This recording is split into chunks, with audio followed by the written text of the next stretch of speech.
The weight of an object in the coal mine, sea level and the top of the mountain are respectively W1, W2 and W3, then आपको पता है सी level पे तो wait सबसे ज़्यादा होता है, कोल माइन में कम हो जाएगा और टॉप पे भी कम हो जाएगा, लेकिन टॉप पे जाने पे कुछ ज़्यादा ही कम हो जाता है। मैं आपको बताता हूँ क्या है। देखो सुनो आप, सी लेवल का मतलब पता है क्या है? अर्थ वैसे पता है क्या, हर कहीं से ऊंची कहीं से नीची ऐसे है, प्रॉपर स्फेरिकल नहीं है। मतलब क्या हो रखा है, यहाँ पे जो है ना अर्थ कहीं से ऐसे ऊंची उठी हुई है, यहाँ कहीं पहाड़ आ गए, ठीक है ना, कुछ ऐसे एरिया हो गया, मतलब इस तरीके से उठी हुई है एरिया, मतलब जो है जो प्रॉपर स्फेरिकल शेप होनी चाहिए ना, उस स्फेरिकल शेप में ना रह के कहीं ना कहीं से ऐसे ऐसे थोड़ी सी उबड़ खाबड़ आई है, अलग अलग हाइट पर है।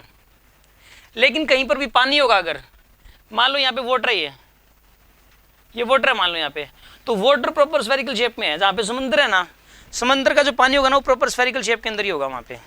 बात समझ आ रही है आपको? वो वहाँ पर ऐसा नहीं होता है कभी ऊपर से ऊंचा नीचा उठा हुआ है, ऐसा नहीं होता कभी भी। समझ आ रही है बात आपको? तो सी लेवल का मतलब क्या होता है कि ये है सी लेवल। अगर यहाँ पे पहाड़ बना हुआ है तो इसका सी लेवल ये वाला माना जाएगा, ऐसा ये वाला, यहाँ से हाइट मानी जाएगी। हम कहते हैं ना इस पहाड़ की जो हाइट है वो सी लेवल से इतना ऊपर है। मतलब इसका मतलब क्या है कि वो प्रॉपर अगर स्फेरिकल शेप मानने वहाँ पे तो उससे कितना और ऊंचा उठा हुआ है वो वाला पोर्शन।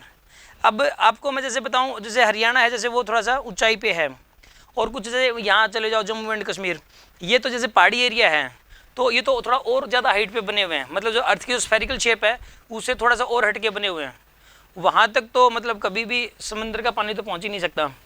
तब सुनो, सी लेवल का मतलब क्या होता है, सी लेवल से हाइट।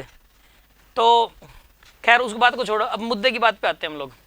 इसमें ये वो जैसे अर्थ है, मान लो ये अर्थ है, जैसे अर्थ के अंदर एक तो बात कर रहा है सरफेस की, एक कोल माइन की, आप नीचे चले गए और एक ऊपर चले गए, यहाँ पे चले गए, एच हाइट, ये भी एच हाइट है, सेम हाइट ऊपर गए, सेम डेप्थ नीचे गए। ये तो अंडरस्टूड करके चलना पड़ेगा, आपको मानना पड़ेगा, सेम डेप्थ और सेम हाइट, ठीक है ना, सेम डेप्थ पे गए सेम हाइट पे। यहाँ पे वेट क्या कर रहा है, W1 क्या डेप्थ पे, ये कोल माइन है, खान एक माइन अंदर तक है, गहराई में होती है बहुत, अंदर नीचे जाना पड़ता है बहुत, एच नीचे चले गए, तो यहाँ पे वेट क्या है, सी लेवल पे क्या है, मतलब सरफेस के ऊपर, और यहाँ पे W3 है।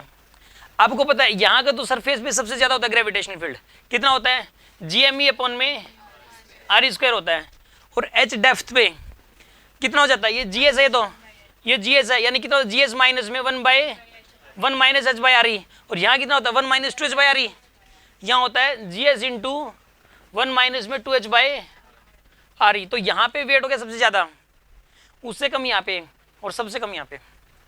समझ आ रही है बात आपको? मैंने आपको ये बात क्लास में बताई हुई है कि एक बंदा तो सरफेस से ऊपर जा रहा है और एक नीचे आ रहा है, दोनों सेम स्पीड से आ रहे हैं, ये सेम स्पीड से नीचे आ रहा है, ये उसी स्पीड से ऊपर जा रहा है, तो ग्रेविटेशनल वेट दोनों का घटेगा, लेकिन ज़्यादा घटने का रेट इसका होगा जो ऊपर जा रहा है, इसका घटने का रेट कम होगा, और सरफेस पे ग्रेविटेशनल वेट सबसे ज़्यादा होगा क्योंकि ग्रेविटेशनल फील्ड वहाँ पे सबसे ज़्यादा है। हाँ जी, बात समझ आई कि नहीं आई आपको?